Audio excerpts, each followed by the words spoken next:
क्या आपने कभी म्यूजियम में लगी पुरानी चीज़ों, पत्थरों और नवादरात को देखकर ये सोचा है कि चीज़ें यहाँ पर आती कहाँ से हैं और इन चीज़ों पर टेस्टिंग कहाँ पर होती है? नहीं ना?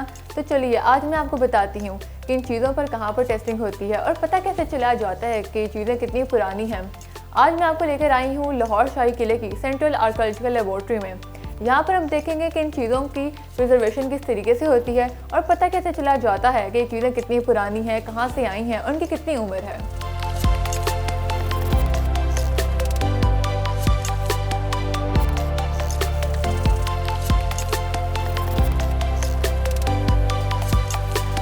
इस वक्त मेरे साथ वकास मौजूद हैं जो यहाँ पर आर्कियोलॉजिकल केमिस्ट हैं। वकास, मुझे सबसे पहले बताइएगा कि इस वक्त जो हम यहाँ पे खड़े में हैं ये कौन सी लैब है और यहाँ पर क्या काम होता है? ये बेसिकली आर्कियोलॉजिकल कंजर्वेशन लैब है जिसको department of archaeology and museum कर रहा है। इसका जो बेसिक फंक्शन है, यहाँ पर हमारे पास जितनी भी एंटिक्विटी आती है, चाहे वो पेपर की है, मेटल की है, टेराकोटा की है, वो यहाँ पर ट्रीटमेंट होती है अकॉर्डिंग टू साइंटिफिक प्रिंसिपल। आपके पास नवादरात हैं, ये कहाँ से आते हैं? आप लोग खुद इसको ढूंढते हैं या कहीं से आते हैं ये आपके पास? ये नवादरात हमें ज़्यादातर तो जो हमारी वक्त के साथ साथ खुदाई चलती रहती हैं, तो उस खुदाई के दौरान हमें नवादरात मिलते हैं। वो नवादरात इंटैक्ट हालत में नहीं होते, उनको दोबारा से मतलब रिस्टोर या कंजर्वेशन की ज़रूरत होती है। वो सबसे पहले लेबॉर्ट्री के अंदर आते हैं, उनकी डॉक्यूमेंटेशन होती है, अगर उनको ट्रीटमेंट की या रेस्टोरेशन की ज़रूरत हो तो वो हम करते हैं। अच्छा, मुझे बताएगा अभी जिस पर ये सर्च कर रहे हैं, जो देख रहे हैं, ये सिक्के कहाँ से आए हैं आपके पास? ये हमें पेशावर यूनिवर्सिटी से भेजे गए हैं। इनकी पहले हमने रेस्टोरेशन की है, बड़े ही क्राउड हालत में थे। तो इसके साथ ये जो चीज़ पड़ी हुई है, जो मशीन है, ये क्या काम करती है? इसको हम बेसिकली गोल्ड प्लेटिंग मशीन कहते हैं, 24 कैरेट गोल्ड प्लेटिंग मशीन। तो जो सिक्के के ऊपर जो हमने गोल्ड की या सिल्वर की या कॉपर की प्लेटिंग करनी होती है, इस मशीन की मदद से करते हैं। और जो बाकी चीज़ें नज़र आ रही हैं, छोटे छोटे जो इंस्ट्रूमेंट्स हैं, ये किस लिए इस्तेमाल किए जाते हैं? ये बेसिकली टूल्स हैं जो हमें जहाँ कहीं भी हमें म्यूज़ियम में जाते हैं या खुदाइयों के दौरान जाते हैं तो वहाँ पर यूज़ होती हैं।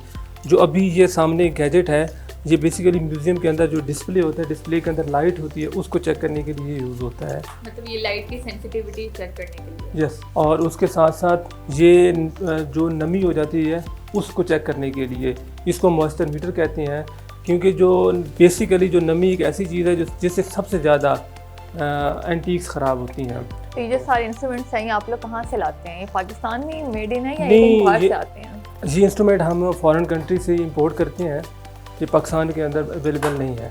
अगर कुछ हैं भी सही तो उनकी जो सेंसिटिविटी लेवल है वो एग्जैक्ट नहीं होता। अच्छा, ये जो मेरे पीछे ये वॉस पड़े हुए हैं, ये कहाँ से आए हैं? इनकी क्या हिस्ट्री है? ये बेसिकली इनको हम टेराकोटा कहते हैं, ये हमें हड़प्पा से मिली हैं। तो इनकी रेस्टोरेशन थी, आप पीसेस आप देख रहे हैं ये टूटे हुए थे, इनको हमने रिपेयर किया है। अच्छा वकास, ये वाला सारा सेक्शन तो हो गया, अब इसके आगे जो लैब है वो कौन सी है? वो हमारी ट्रीटमेंट लैब है, वो मैं आपको लेके चलता हूँ।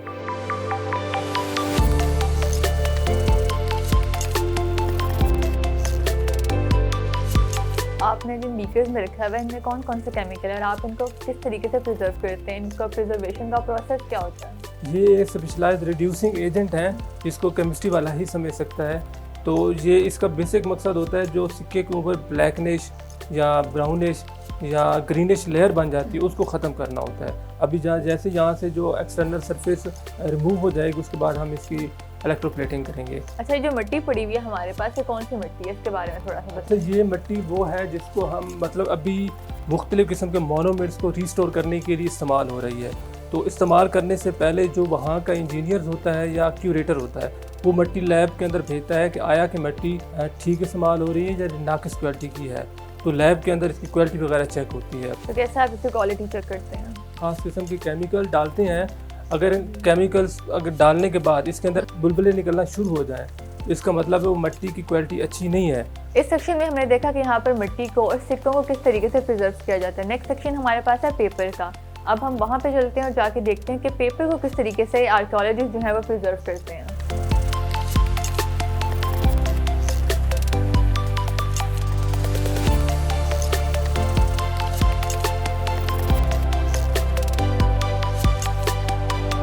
अच्छा, पेपर को जो प्रिजर्व करना होता है वो थोड़ा मुश्किल होता है कि कहीं इनकी इंक ना ख़राब हो जाए या कहीं राइटिंग ना ख़राब हो जाए, तो उसको कैसे आप लोग जो है वो देखते हैं? बेसिकली जो पेपर कंजर्वेशन है इसके 7 to 8 स्टेप है। सबसे जो पहला स्टेप होता है वो उसकी अनबाइंडिंग होता है, और बज़ाहिर तो हमें लगता है कि बड़ा ये सिंपल काम होगा अनबाइंडिंग, जो मेरे ख्याल में सबसे डिफ़िकल्ट होता है, जिसके अंदर आपने बुक्स के जो पेजेस की तरतीब है वो आपने मेंटेन करनी होती है। तो उसके बाद हमारे पास एयर बड होती है।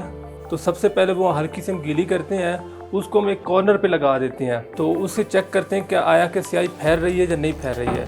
अगर स्याही फैल रही होती है तो फिर हम उसकी सिर्फ और सिर्फ ड्राई क्लीनिंग करते हैं। अगर स्याही ना फैल रही हो तो फिर हम उसकी ड्राई क्लीनिंग भी करते हैं और उसके साथ साथ उसकी वेट क्लीनिंग भी करते हैं। अच्छा, चीज़ों को प्रिजर्व करते हुए चाहे वह नवादरात हो या पेपर हो, उनकी क्वालिटी को आप कैसे मेंटेन करते हैं कि ये अपनी असल हालत में बरकरार रहें और ये ठीक भी रहें? जो पेपर को सबसे बड़ा इशू होता है वो एसिडिटी का होता है। तो सबसे पहले हमारा ये स्टेप भी होता है, हमारे पास एक ख़ास किस्म का टूल होता है, हम पेपर की एसिडिटी चेक करते हैं और उसके बाद हमारे पास एक केमिकल है। इस केमिकल को जब हमारा मुकम्मल ट्रीटमेंट प्रोसेस हो जाए तो हम इसके ऊपर स्प्रे करते हैं और इसके साथ साथ हम कंसोलिडेटिंग मटेरियल अप्लाई करते हैं कि दोबारा ये ख़राब ना हो। अच्छा, ये वकास, ये जो केमिस्ट यहाँ पे काम कर रहे हैं, लाइट के ऊपर पेपर रखा हुआ है उन्होंने, आई गेस ये क्या कर रहे हैं? ये बेसिकली पेपर वर्किंग टेबल है। आप अगर पेपर को देखें और इसके ऊपर ये पेज पड़ा हुआ है तो आपको यहाँ से clear pores, crack, each and everything नज़र आती है। तो इसके ऊपर ही रखकर जो पेपर की जो रेस्टोरेशन है वो इसी के ऊपर करते हैं। अच्छा वकास, पेपर को जब हम प्रिजर्व कर रहे होते हैं उस पर जो पानी यूज़ करते हैं वो हम आम पानी नहीं इस्तेमाल कर सकते कि उससे कहीं पेपर की क्वालिटी ना ख़राब हो जाए। तो आप लोग डिस्टिल्ड वाटर इस्तेमाल करते हैं, तो वो आप लोगों के पास मशीन है या आप लोग कहीं बाहर से मंगवाते हैं? नहीं, हमारे पास अपनी मशीन है, हम उसको वाटर डिस्टिलेशन प्लांट कहते हैं और ये 1 घंटे के अंदर 8 लीटर तैयार करता है, जो आपके सामने अभी चल भी रहा है। अब हम लैब के लास्ट सेक्शन में हैं जिसको फ्यूमिगेशन सेंटर कहा जाता है, तो मुझे इसके बारे में बताइएगा, यहाँ पे क्या काम होता है और ये मशीन जो इतनी बड़ी है ये कैसे काम करती है? ये बेसिकली जो मशीन है बज़ाहिर तो बड़ी सिंपल सी नज़र आ रही है, लेकिन ये बड़ा स्पेशलाइज्ड काम इससे होते हैं। हम इसको फ्यूमिगेशन चैम्बर कहते हैं और इस चैम्बर के अंदर खोल दें, ये फ्यूमिगेशन चैम्बर्स के अंदर हम किताबें भी रखते हैं, कपड़े भी रखे जाते हैं और इसको 24 आवर्स के लिए ऐसे ही मतलब इसको रख के इसका दरवाज़ा बंद कर दिया जाता है और हाई प्रेशर पर ये ख़ास किस्म के केमिकल्स हैं वो एवेपोरेट होकर ईच एंड एवरी पेज तक पहुंचते हैं, ताकि जितने भी कीड़े लगने का किताबों को ख़तरा होता है वो भी ख़त्म हो जाए या जो कीड़ा लग चुका है वो भी डिस्ट्रॉय हो जाए।